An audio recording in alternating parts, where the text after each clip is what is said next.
आनंद लो प्रतिदिन जीवन का में स्वागत है। ये कार्यक्रम देखने के लिए धन्यवाद। कभी आपको लगता है कोई भी आपको समझता नहीं? क्या जीवन में ऐसा समय आता है जब आप स्वयं को समझ नहीं पाते?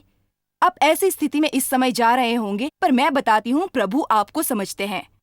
इब्रानी 4 में बाइबल बताती है कि हमारा एक महायाजक है जो हमें समझता है। मेरे लिए ये शांतिपूर्ण बात है और मुझे लगता है आप भी शांति पाएंगे। आज का कार्यक्रम देखते समय स्मरण हो, आप अकेले नहीं, परमेश्वर आपसे प्रेम रखता है और आपकी सब परिस्थितियों को समझता है और उसकी शपथ है वो ना आपको छोड़ेगा और ना धोखा देगा। मुझे शोक अथवा अकेलेपन पर बात करनी है। प्रथम बात ये है, मुझे आपको थोड़े आंकड़े देने हैं। वर्ष 2005 में 41,32,000 बच्चों का जन्म हुआ। 24,15,000 लोगों की मृत्यु हुई। इसका अर्थ यह हुआ कि 24,15,000 लोगों ने अपने किसी प्रिय को गंवा दिया। ऐसे मुट्ठी भर लोग होंगे जिनका कोई न होगा, पर अधिकतर लोग किसी न किसी से संबंधित थे। जब हमारे परिवार में कोई नहीं रहता, हम किसी प्रिय को गंवा देते हैं, या वो जो हमारे लिए बहुमूल्य था। ये ऐसी नौकरी भी हो सकती है जो आप लंबे समय से करते हैं। ये वे कलीसिया भी हो सकती है जहां आप लंबे समय तक जाते थे, पर खटास पड़ने से निराशा हुई। शायद आपकी लगाई पूंजी को घाटा हुआ और आपने बुढ़ापे का सहारा खो दिया, या आपका मित्र न रहा। हम जीवन में कुछ न कुछ तो खोते रहते हैं। कभी कभी हम मान सम्मान गंवा देते हैं। जब कभी जीवन में कुछ खो जाता है, हम अकेले पड़ जाते हैं। कभी कभी हमें लगता है कि कोई भी हमें नहीं समझ रहा। मेरे विचार में जो सबसे कठिन बात इस संसार में है वो ये कि जब आप चोट खाकर ऐसे सुखी लोगों के बीच में होते हैं जो कि आपकी सहायता और आपसे बात करने का गुण नहीं रखते। सच बोलूं तो कभी कभी मसीह लोग मूर्खता की बातें करते हैं। एक समय पर प्रभु की स्तुति हो ऐसा बोला जाता है और एक अलग समय पर प्रभु की स्तुति हो ऐसा नहीं बोला जाता। एक समय पर ऐसे वचन सुनाए जाते हैं, इससे सब भलाई के लिए उत्पन्न होगा और प्रभु भलाई चाहता है इत्यादि, पर ऐसा समय भी होता है जब इन्हें नहीं सुनना चाहिए। सच बताऊं तो हमें किसी चोट खाए व्यक्ति की उपस्थिति में चुप रहकर ऐसा विचार करना चाहिए, मैं तुम्हारे लिए उपस्थित रहूंगा। कभी कभी हमें उन्हें गले लगाना चाहिए, कभी कभी उनके संग थोड़े आंसू बहाने चाहिए। हमेशा उन्हें प्रवचन नहीं देना चाहिए। आमीन। कितने ही लोग हैं जो चोट का दर्द सह रहे हैं। शोक मनाने में अंतर होता है। एक वो जो सामान्य और स्वस्थ होता है, और जो मनाना चाहिए, परंतु अगर नहीं मनाया गया तो वो व्यक्ति भीतर से टूट जाता है। स्वयं पर आत्मा को सवार होने देने में भी अंतर है। आज मैं अकेलेपन पर ध्यान एकाग्र करूंगी, क्योंकि संसार में कितने ही अकेले लोग हैं और अकेलेपन का संबंध एकमात्र होने से नहीं है। मगर आप एकमात्र हैं, तब आपके लिए अकेला होना आवश्यक नहीं है। और ये जग ऐसे लोगों से भरा पड़ा है जो कभी एकमात्र नहीं होते। उनके चारों ओर हर समय लोग होते हैं और वे संसार भर में सबसे अकेले लोगों में होते हैं। मेरे विचार में अकेलापन संबंधों की बड़ी मात्रा होने से नहीं, बल्कि इसका संबंध आपके संबंधों की विशेषता पर निर्भर है। कुछ मुख्य नेता और फिल्मी सितारे तथा समाज के जाने माने लोग, जिन पर जनता की दृष्टि होती है, सोचते हैं कि सब लोग उनसे कुछ प्राप्त करना चाहते हैं। उन्हें नहीं लगता कि लोग उन्हें साधारण रूप में स्वीकार करेंगे, पर उन्हें लगता है कि कभी कभी जनता उनको बुलाती है क्योंकि वे गा सकते हैं या अभिनय कर सकते हैं या जो कुछ वो लोगों के सामने कर सकते हैं। अकेलापन वास्तविकता में एक बहुत बड़ी समस्या है। 30,000 अमेरिकी एक वर्ष में आत्महत्या करते हैं। इनमें से अधिक आत्महत्याएं अकेलेपन के कारण है। 15 से 24 आयु के युवकों में आत्महत्या तीसरा सबसे बड़ा मृत्यु का कारण है और 11वां सबसे बड़ा मृत्यु का कारण हर आयु वाले के लिए बीच में अकेलेपन का संबंध बहुधा पुराने लोगों से होता है। मेरे विचार में लोगों की आत्महत्या से कितने ही वर्षों से दुख आ बसता है कि उनका शरीर वास्तविकता में टूटने लगता है। मेरा विश्वास है कि यहाँ सभा में ऐसे लोग हैं और हमारे ऐसे दर्शक भी हैं जो उदासी के पीड़ित हैं, जिनकी जड़ अकेलापन होती है। कभी कभी हमें अकेलापन लगता है क्योंकि हम स्वयं को प्रेम नहीं करते, और ये सच है। 1 मिनट के लिए इस पर विचार कीजिए। आप सारा समय स्वयं ही के साथ रहते हैं। आप हमेशा स्वयं से बात करते हैं, परंतु अगर आप स्वयं से प्रेम नहीं करते तो आपको अकेलेपन का अनुभव तो होगा ही। आपको स्वयं के साथ समय बिताना आना चाहिए, क्योंकि जितना निकट का संबंध आपका स्वयं के संग है उतना किसी और के साथ नहीं। और ये सत्य है। ऐसे विभिन्न कारण हैं जो लोग अकेलेपन का अनुभव करते हैं। अकेलापन बुजुर्ग लोगों में पाया जाता है। कई कारणों से लोग अकेलेपन का अनुभव करते हैं, पर जैसे मैंने कहा था, आपको अकेलेपन का अनुभव करने के लिए एकमात्र होने की कोई आवश्यकता नहीं है। आप एकमात्र होके भी अकेलेपन से पीड़ित नहीं हो सकते। सही? मुझे जीवन में स्मरण आता है जब मुझे अकेलापन लगता था। मेरी इस मिनिस्ट्री के शुरुआती वर्षों में मुझे लगता था कि मैं एकदम अकेली हो गई हूँ, और बहुत से लोग मुझे और मेरे कार्यों को समझते नहीं। कोई मुझे नहीं समझता। जैसे मेरे बहुत से मित्र मेरे विरुद्ध हो गए थे, और उन्हें लगता था कि मैं कोई गलत काम कर रही हूँ, कि मुझे प्रवचन नहीं देना चाहिए। मैं एक स्त्री हूँ, और मैं ऐसी हूँ और मैं वैसी हूँ, कि मैंने उचित शिक्षा प्राप्त नहीं की है, कि और ऐसी ऐसी अनेक बातें। उनमें से अधिक वर्ष मेरे लिए अकेलेपन का अनुभव थे, और परमेश्वर ने मुझे उनसे मुक्ति नहीं दिलाई जैसी कि मेरी इच्छा थी वो करे। उसने ऐसे वर्षों तक चलने दिया। अब पलट कर देखती हूँ तो समझ आता है कि परमेश्वर ने मुझे कुछ शिक्षा दी थी। वो शिक्षा दे रहा था कि मैं उसके संग एक अद्भुत संबंध सिद्ध करूं। अगर आपको केवल परमेश्वर के अलावा कोई नहीं, तब आप उसको अच्छे प्रकार से जान सकते हैं। आपके जीवन में भी ऐसा समय आएगा जब परमेश्वर आपसे दूसरे लोगों को छीन लेगा, जैसे आपकी सहायक मंडली या कोई ऐसा जिस पर आप अधिक रूप से निर्भर रहते हैं, और वो आपको ऐसी स्थिति में छोड़ देगा जहां आपको अकेलापन महसूस होगा। फिर प्रभु ने वास्तविकता से मुझ पर प्रकट किया, जिससे मैं कुछ समझने लगी। एक दिन मैं इस अकेलेपन का शोक बना रही थी। तब उसने कहा, जॉयस, पंछी झुंड में उड़ते हैं परंतु उकाब अकेले। अगर आप परमेश्वर के लिए वास्तविकता से कोई महान कार्य करेंगे, तब आपको अकेले समय बिताकर भी अकेलेपन का अनुभव नहीं होगा। मैं ऐसा नहीं कहती हमारे लिए सारा समय अकेले रहना चाहिए, पर कुछ अपने आप में रहने से भी व्याकुल हो जाते हैं। उन्हें सारा समय कुछ कार्य करना या गति में रहना और लोगों के बीच रहना अच्छा लगता है, पर यह स्वास्थ्य के लिए अच्छा नहीं। हम लोगों को विलाप और अकेलेपन पर वश पाने का गुण बताते हैं। विलाप और अकेलेपन के क्या कारण है? एक व्यक्ति लज्जालु या अधिक रूप से डरपोक होगा। इसी कारण वे आगे बढ़कर आसानी से मित्र नहीं बनाता। आप सारा समय पीछे बैठकर यह आशा नहीं रख सकते कि कोई आपके निकट आएगा। कभी कभी आपको वहां जाकर स्वयं ही मित्र बनाना पड़ता है। आपको शायद वहां जाकर स्वयं ही लोगों से परिचय करना होगा। आपको आगे जाकर मित्रता से सबसे मिलना जुलना होगा। कुछ लोग होते हैं जिनकी विचार गोष्ठी होती है, ये मेरे लिए नहीं है, मैं लज्जालु हूँ या मैं ऐसा व्यक्ति हूँ। तो जानते हैं क्या, किसी को भी सारे समय अपनी इच्छा अनुसार काम करने का अधिकार नहीं मिलता। कभी कभी आपको बाहर कदम निकालना पड़ता है, या फिर आपके लिए वे कैसा नमूना होगा जब आप पवित्र आत्मा की अगुवाई में चलते होंगे। मैं चाहूंगी कि आप कुछ स्मरण करें। आप तब तक नहीं चल सकते जब तक आप नाव से बाहर नहीं उतरेंगे। ये बातें मैं कई बार इस सप्ताह बताऊंगी, क्योंकि परमेश्वर सदा हमें अपने आराम के स्थान से निकलने के लिए कहता है। क्या आप सुन रहे हैं? आपके लिए कलीसिया में किसी ऐसे व्यक्ति के निकट जिससे आप परिचित नहीं जाकर बातचीत करना आसान नहीं होगा, पर जो आप पूर्ण समय अकेलेपन में है और बिना किसी मित्र या काम काज के बैठे रहते हैं, तो केवल यूं ही बैठे न रहिए। पुरानी वाचा के उन कैदियों के समान न बनिए जो भूखों मर रहे थे और ऐसा बोलते, अगर हम नगर में प्रवेश करेंगे तो वो लोग हमारी हत्या कर देंगे, क्योंकि हम कोढ़ी है और हमारा वहां जाना उचित नहीं माना जाता है। और फिर दूसरी ओर, अगर हम यहीं बैठे रहे तो निश्चित रूप से हम मर जाएंगे, क्योंकि हम भूखे मारे जाएंगे।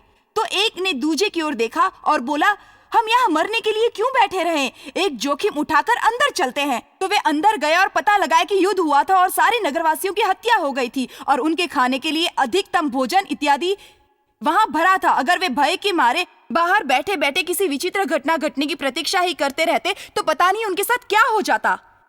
ऐसे व्यक्ति न बनिए जो सारी आयु इसी प्रतीक्षा में बिता दे कि उनके संग कुछ भला होने को है। अगर आपका कोई मित्र नहीं तो स्मरण करें कि ऐसे अधिक लोग हैं जिनके मित्र नहीं, तो उन्हें ढूंढकर उनके मित्र बन जाइए। मैं कुछ बताऊंगी, जो कोई भी कार्य आप किसी अन्य के जीवन में पूरा करते हैं, परमेश्वर उसी को आपके जीवन में पूरा करेगा।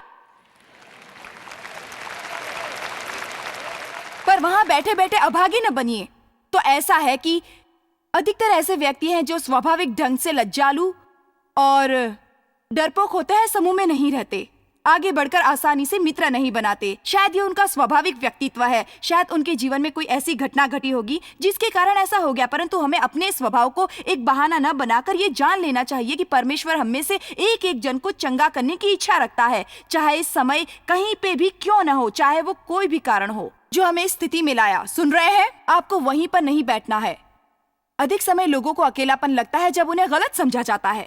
मैं गलतफहमी के शिकार के बारे में बताना चाहूंगी, क्योंकि मेरे विचार में यहाँ अधिक लोग इससे होकर जाते हैं और हमें नहीं पता कितनी बार हम इस विषय पर बात करते हुए सुनते हैं। मेरे जीवन के अधिक वर्षों में मुझे लगता है कि मुझे कोई समझता नहीं, मुझे लगता है कि मुझे गलत समझा जा रहा है। प्रथम बात यह है कि जिसके भी जीवन पर अगर वास्तविकता प्रभु का शक्ति भरा बुलावा है, वे थोड़ा अनुपम होगा और उसे थोड़ा सा गलत तो समझा जाएगा, क्योंकि आपकी जो रुचियां होगी वे शायद दूसरे लोगों की रुचि से हटकर होंगी। मैं जानती हूँ जब परमेश्वर ने मुझे शुरू में सेवकाई में बुलाया तब उसने मुझे भीतर उसके वचन के अध्ययन करने और उसकी परिस्थिति में समय काटने की गहरी इच्छा जगाई। पर मेरे मित्र नहीं समझ पाए कि मैं उनके साथ समय क्यों नहीं काटती। उन लोगों ने वास्तविकता में मुझे कहा कि उन्हें लगता है कि मैं एक हठ धर्मी बन रही हूँ और मैं धोखा खा रही हूँ और गलत दिशाओं में भटक रही हूँ। जब आप अपनी ओर से परमेश्वर के मार्ग पर पूरे बल से चलते हैं और वे करने की इच्छा रखते हैं जो परमेश्वर ने करने को कहा है, और हर बार जब आप पलट कर देखते हैं तो कोई न कोई आपकी समीक्षा या फिर अनुमान लगाता है और ये कठिन हो जाता है कि नहीं? शायद सारे के सारे परिवार में आप एक अंत विश्वासी हैं और किस कारण अकेले भी हैं। शायद कोई भी नहीं जिनके साथ आप अपना आनंद बांट सके या अपनी गवाहियां उनको बता सके। शायद अपनी पाठशाला में आपने काम पर एक लौते विश्वासी हैं और इस कारण आपको अकेलापन लगता है। पर तल रेखा यह है कि हमें समझना चाहिए कि हाँ, यीशु में जीत है, पर जीवन में दर्द भी है। शैतान हमें हर ओर से दर्द देने का प्रयत्न करेगा, चाहे कैसे भी दर्द दे। पर इसका अर्थ ये नहीं कि हम उन बातों पर ध्यान न देकर उनका सही ढंग से सामना न करें। आप में से कितनों को लगता है कि आपको गलत समझा जा रहा है? आप में से कितनों ने जीवन में कुछ बड़ा घाटा उठाया है जिसके दर्द से आज तक आपने मुक्ति नहीं पाई? ठीक है, आज मेरे यहाँ एक सही भीड़ है, क्योंकि परमेश्वर की इच्छा नहीं कि आप अधिकतर समय शोक न मनाएं उसके लिए जिसको आप बदल नहीं सकते, ना तो उसका कुछ कर सकते हैं। तो इसलिए मैं आपको ये बताने की इच्छा रखती हूँ कि आप केवल उसी पर दृष्टि न लगाएं जो आपने खो दिया, पर उसे देखें जो आपके पास है। जो आपके पास बचा है उसे लेकर कुछ करिए और उसे देखकर खुश रहिए। आप सुन रहे हैं? केवल उसी पर दृष्टि न लगाएं जो आपने खो दिया है, पर उसे देखें जो आज भी आपके पास बचा है। चलिए प्रेरितों की पुस्तक अध्याय 7 में मुझे विशेष रूप से लगता है कि महिलाओं की इच्छा है कि उनको समझा जाए, पर पुरुष नहीं समझते। मैंने अपने पति से कहा नहीं समझते, तब भी कहिए समझते हैं। इससे मुझे अच्छा लगेगा और मैं घर में दिन भर अपर गुस्सा नहीं करूंगी। महिलाओं के हार्मोन्स में संतुलन न रहने से वह गलत दिशा में जाती हैं और वे रोई रोई सी कुछ अजीब सी हरकतें करने लगती हैं, उल्टा पुल्टा करती हैं जिनका कोई अर्थ नहीं निकलता, और उनके पति उनको कुछ अजीब तरह से देखते हैं। जानते हैं, ऐसे समय अच्छा ये होगा भाइयों कि उसे बाहों में लेकर कहें, प्रिय मैं समझता हूँ, बोले मैं समझता हूँ, पता है ये कठिन है। वे आपको अधिक से अधिक प्रेम बदले में देंगी। पर जो आपने ये कह दिया, तुम ऐसा कैसा व्यवहार करती हो, तुम असलियत में क्यों नहीं हो, ये मूर्खता है, भावनाओं की थैली मत बनो, तब आप युद्ध की मांग करते हैं। महिलाओं की इच्छा है कि उन्हें समझा जाए। महिलाओं को कौन समझेगा? एक पुरुष ने कहा, मैं किसी स्त्री को कभी नहीं समझ सकता, कभी भी नहीं समझ सकता कि एक औरत मकड़े से डरती है मगर गर्मा गर्म वैक्स को अपनी चमड़ी पर उड़ेल सकती है और बालों को जड़ से उखेड़ सकती है।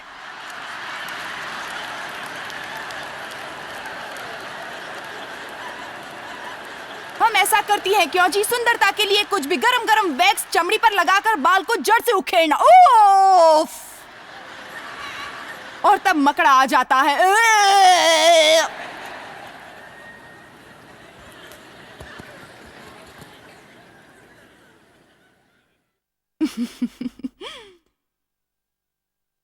प्रेरितों के काम 7:20। इस समय मूसा का जन्म हुआ और परमेश्वर की दृष्टि में वे अति सुंदर थे। वे 3 महीने तक अपने पिता के घर में पाले गए, परंतु जब वे फेंक दिए गए तब फिरौन की बेटी ने उन्हें उठा लिया और अपना पुत्र बनाकर उन्हें पाला। मूसा को मिस्र जाति की सारी विद्या पढ़ाई गई। वे बातों और कामों में सामर्थी थे। पर वे जब 40 वर्ष के हुए तब उनके मन में आया कि वे अपने इजरायली भाइयों से भेंट करें। मूसा ने अपने एक जाति भाई पर अन्याय होते देखकर उसे बचाया और मिस्र निवासी को मारकर सताए हुए का बदला लिया। इस मिस्र को समझते हैं मूसा किसी की सहायता करना चाहता था। उसी ने किसी पर अत्याचार होता देखा, तब उसे अपने जीवन पर प्रभु के बुलावे का अनुभव होने लगा और वे इस चोट के मारे व्यक्ति की सहायता करने को बढ़ा। वो उस व्यक्ति की सहायता करना चाहते थे, इसीलिए वो उसकी तरफ आगे बढ़े सहायता के लिए। मुझे 25वां श्लोक अच्छा लगा। मूसा ने सोचा, मेरे जाति भाई बहन समझेंगे कि परमेश्वर मेरे हाथों से उनका उद्धार करेगा। परंतु उन्होंने समझा, यह आश्चर्यजनक बात है कि जब आप किसी की सहायता करते हैं तो आप स्वयं ही कठिनाई में पड़ जाते हैं। यह आश्चर्यजनक है। यह बहुत ही आश्चर्यजनक बात है कि आप सही करने का प्रयास अथवा परमेश्वर की सेवा की इच्छा करते हैं, तब सब क्रोधित हो जाते हैं और आपको समझ नहीं पाते। मुझे यह श्लोक अच्छा लगा। मूसा को लगा कि वे उसे समझेंगे। वो आश्चर्य में पड़ गया कि वे नहीं समझे, पर वे लोग ये बात नहीं समझ पाए। क्या मैं आपको अभी के अभी प्रकटीकरण दूं? आप में से सब परमेश्वर के उस सामर्थ्य को जो आपके जीवन में है नहीं समझ पाएंगे, ना उस आशा को जो आपके मन में है। हर कोई आपके बुलावे को नहीं समझ पाएगा। हर कोई ये नहीं समझ पाएगा कि आप कलीसिया क्यों जाते हैं। हर कोई ये नहीं समझ पाएगा कि आप उनके संग वहां भटककर कार्य क्यों नहीं करते जो पहले करते थे। पर कोई समझता है। इब्रानी 4 हमें साथी चाहिए, पर हमें संभालना होगा कि उनकी आवश्यकता हमारे संतुलन से बाहर ना हो जाए।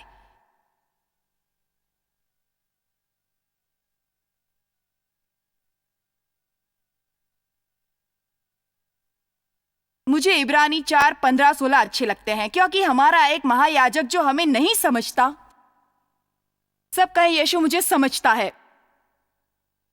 मैं बता दूं, वो आपको पूरा का पूरा समझता है। वह आपकी वो बातें भी समझता है जिन्हें आपने न समझा है और ना कभी आप समझ पाएंगे। मुझे अच्छा लगता है, यीशु मुझे समझते हैं। आप मुझे नहीं समझेंगे, मैं आपको नहीं समझूंगी, पर उसने तो मुझे अपनी माँ की कोख में अपने हाथों से बनाकर डाला। वो मुझे समझता है। वो मेरी मुख का हर शब्द जानता है जो कि अब तक अनकहा है। मेरे सारे दिन उनकी पुस्तक में लिखे हैं और प्रभु का धन्यवाद, एक व्यक्ति तो है जो मुझे समझता है। आमीन। मेरे व्यक्ति को समझता है, मेरे उठ पटांग स्वभाव को समझता है, मेरी मूर्खता को समझता है। प्रभु का धन्यवाद, वो मुझे समझता है। अगली बार आपको अकेलापन लगे और आपको विचार आए, कोई मुझे नहीं समझता, कोई सहारा नहीं देता, तो यीशु को स्मरण करें। यीशु को स्मरण करें। एक बात जो कि आज मैं आपको समझाने की इच्छा रखती हूं और मैं चाहती हूं आप ये बात समझ लें। अगर आप अपने जीवन में विजय पाना चाहते हैं, अगर आप अपने जीवन में विजय पाना चाहते हैं तो मेरी बात सुनिए। अगर आपको जीवन में विजय पाना है, तब आपको विश्वास की नजर से देखना होगा। इसका अर्थ है कि आप अनदेखी वस्तुओं की ओर और अधिक ध्यान दें, पर माने कि वे वस्तुएं हैं उनसे अधिक जिन्हें आप देख सकते हैं। ये मसीह जीवन का एक अंग है। यह हमारे उत्तराधिकार का एक अंग है कि हम विश्वास की दृष्टि से देखें। मैंने यीशु को क्रूज पर मरते तो नहीं देखा, पर मैं जानता हूं कि यह हुआ है और मैं उसी के मोल अपने जीवन का हर एक दिन बिताता हूं। आमीन। मैंने स्वर्ग नहीं देखा, पर मैं जानती हूं जब मरूंगी मैं वहीं जाऊंगी और उसी की प्रतीक्षा में हूं। आपको वो योग्यता उत्पन्न करनी होगी कि आप अनदेखी वस्तुओं के आगे तक देख सकें। आपको वस्तुओं के बदले देखना होगा जब आपको बदलाव की अधिक समय से आवश्यकता होगी, क्योंकि बदलाव हुआ नहीं था। जब आप कठिन परिस्थितियों में होते हैं और तब जो आप अपनी दृष्टि अनदेखी वस्तुओं पर रखते हैं, तब आपको आनंद प्राप्त होगा। हमारा एक महायाजक है जो हर बात में हमारे समान परखा तो गया पर निष्पाप निकला। श्लोक 16। इसलिए आओ हम अनुग्रह के सिंहासन के समीप साहस बांधकर चले, ताकि हम दया हो और हम पर अनुग्रह पाए, जो आवश्यकता के समय हमारी सहायता करता है। परमेश्वर कभी देर नहीं करता। वो समय से पहले नहीं करता, पर परमेश्वर कभी देर भी नहीं करता। परमेश्वर का वो सिंहासन जो हम पापियों के लिए मुक्त में अनुग्रह प्रदान करता है, सही समय की और सही सहायता जब हमें उसकी आवश्यकता होती है। क्योंकि हमारा ऐसा महायाजक नहीं जो हमारी निर्बलताओं में हमारे साथ दुखी न हो सके। वे सब बातों में हमारे समान परखता तो गया, तो भी निष्पाप निकला। इसलिए आओ हम अनुग्रह के सिंहासन के निकट हियाव बांधकर चले कि हम पर दया हो। परमेश्वर देर नहीं करता। वो समय से पहले नहीं करता, पर वो देर नहीं करता। हालेलुया। मेरे विचार में माता पिता को कभी कभी अकेलापन लगता है जब उन्हें अपने बच्चों के प्रति निर्णय लेने पड़ते हैं, पर बच्चे नहीं समझते। अब सारा समय अच्छे माता पिता अर्थात अपने बच्चों के जिगरी मित्र एक साथ नहीं हो सकते। ऐसी अनेक बातें होंगी जिनको लेकर वे आपसे क्रोधित हो जाएंगे, क्योंकि वे समझते नहीं। यदि आप आशा करते हैं कि उन्हें समझाना चाहिए, तब आप एक अनुचित वृक्ष के नीचे भौंक रहे हैं। मैं पहले बातों पे बातें करती थी। मैं बच्चों को सही करती थी, फिर 45 मिनट तक उन्हें यह समझने में सहायता करती थी। तल रेखा यह भी थी कि उन्हें स्वयं पर क्रोधित करना नहीं चाहती थी। मैं उन्हें सही करती, पर क्रोधित नहीं। देव ने कितनी बार ऐसा प्रयत्न करने से रोका, क्योंकि मैं इतनी बातूनी थी कि मैं किया कराया बिगाड़ देती। बात समझ में आई? आशा करती हूं आप समझ गए।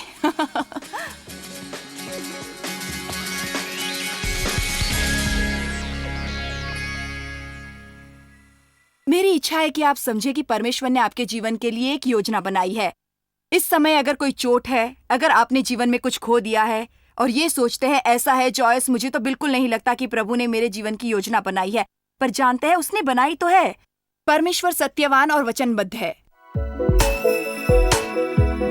आप जितना जानते हैं उससे भी अधिक आप हमारे लिए जॉयस मेयर मिनिस्ट्रीज एशिया में महत्वपूर्ण है। हम आपकी सराहना करते हैं। आप सौभाग्यों का धन्यवाद देते हैं कि इस संसार भर की सेवकाई को आप सफल कर रहे हैं। एक साथ हम भूखों को भोजन, गरीबों को कपड़े दे रहे हैं और पूरे संसार में सुसमाचार प्रचार कर रहे हैं। हमसे आज ही संपर्क करें या लॉग करें jmmindia.org।